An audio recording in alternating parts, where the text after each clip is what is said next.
Now, I note, Ms. Joseph, that in this letter of 4 June 2008, there is mention in the second paragraph. I will hand this letter to you.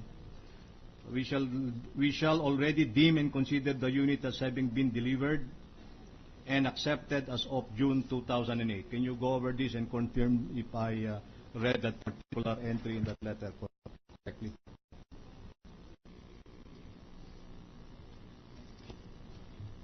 Yes, sir. It says here, however, acceptance of the said unit should be on or before June 7, 2008.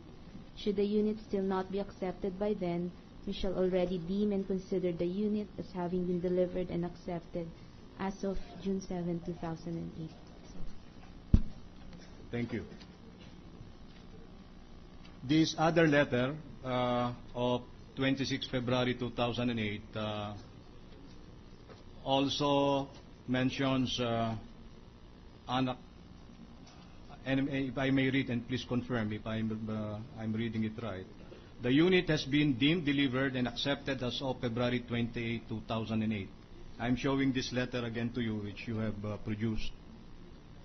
And read the first paragraph thereof, insofar as that particular portion that I have read for the record.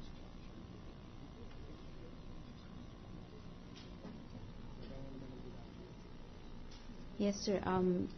As we have written in our notice last October 17, 2006, please attached copy regarding the final reinspection of your unit.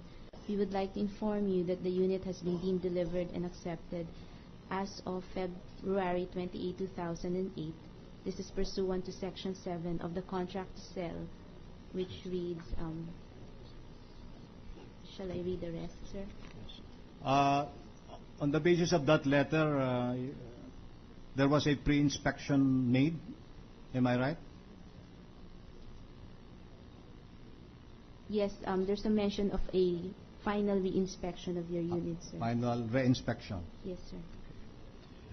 May we have this second, only one of the two letters, that last one, that from where you read that particular portion, be marked as our exhibit 48, consisting of 2 pages, Your Honors, please.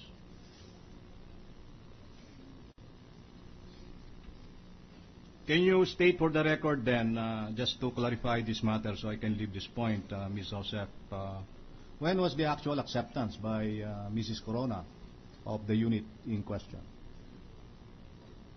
We have no record, sir, of Mrs. Corona signing an acceptance form, sir. What will be the significance, if any, of that statement of yours, that you have no record of Mrs. Corona accepting the unit?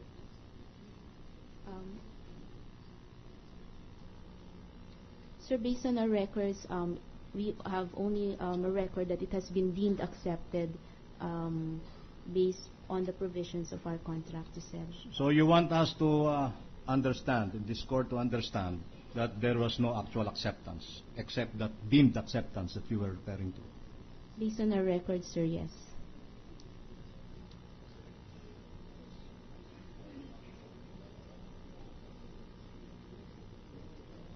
There is can you confirm, I have here a letter of 6 April 2011 addressed to the Board of Directors. The columns, Ayala Avenue Condominium Corporation. It's handwritten. I just have a machine copy. The original must be with you. If you have it, please confirm. May I show this to you and ask you whether or not you have seen this letter before?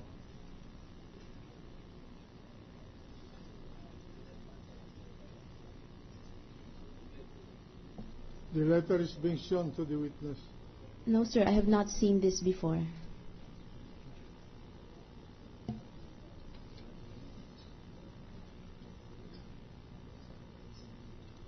Would you know if after the deemed acceptance of the unit by Mrs. Corona, Mrs. Corona or a representative of hers for that matter paid the association dues? Sir, the dues are paid to the condominium corporation, which is not part of a developer responsibility already. So we have no records of any of the payments of Mrs. Corona to the condominium corporation. Ordinarily, Ms. Joseph, is it not that a developer, insofar as the unsold units are concerned, actually subsidize the dues for these unpaid or unsold units?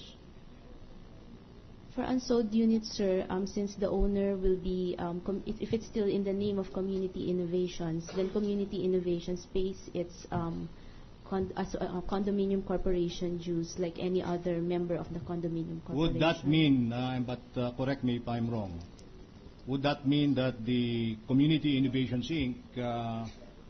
Will be a member of the Columns Ayala Avenue Condominium Corporation, the association?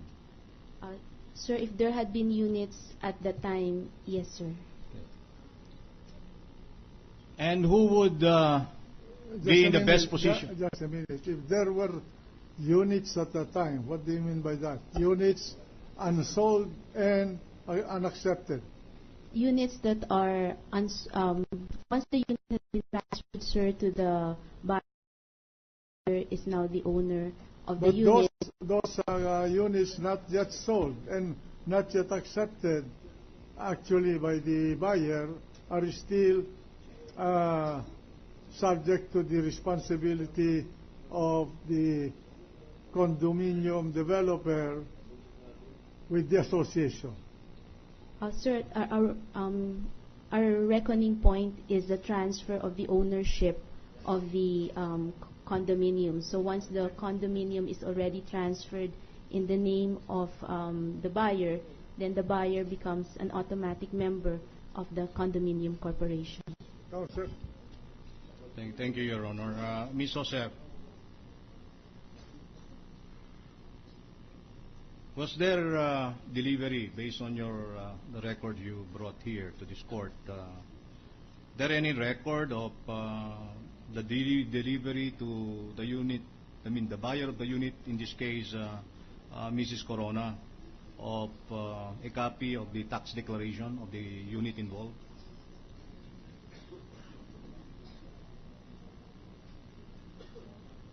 We have a copy of the tax declaration in the name of Mrs. Corona, sir. When was this copy of the tax declaration delivered, based on your records?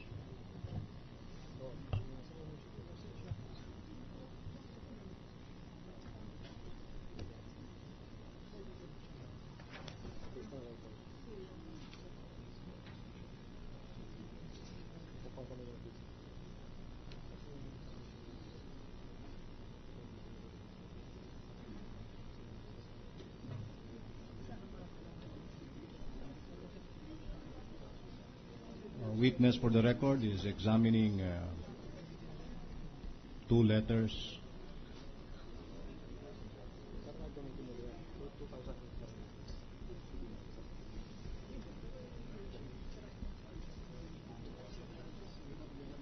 Sir, there's a date here of 6/29, 2007, sir. 2007, sir. Okay. Thank you. May we request, Your Honor, that the said tax declaration produced by the witness be marked, Your Honor, as prosecution's exhibit PPP-5, Your Honor. Mark it accordingly. Is there a covering letter, Ms. Joseph? Is there a covering letter of that tax declaration? We have a copy of the tax declaration, sir. But is there a covering letter delivering that? During the delivery, sir. No. A covering letter of that tax declaration addressed to Mrs. Corona. 2007.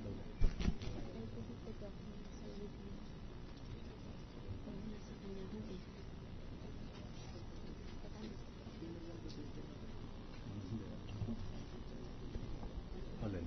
kindly answer the question whether there is or there is none. We have a covering letter, sir. It's dated June 11, 2008, where we said that where we had enclosed a copy of the tax declaration.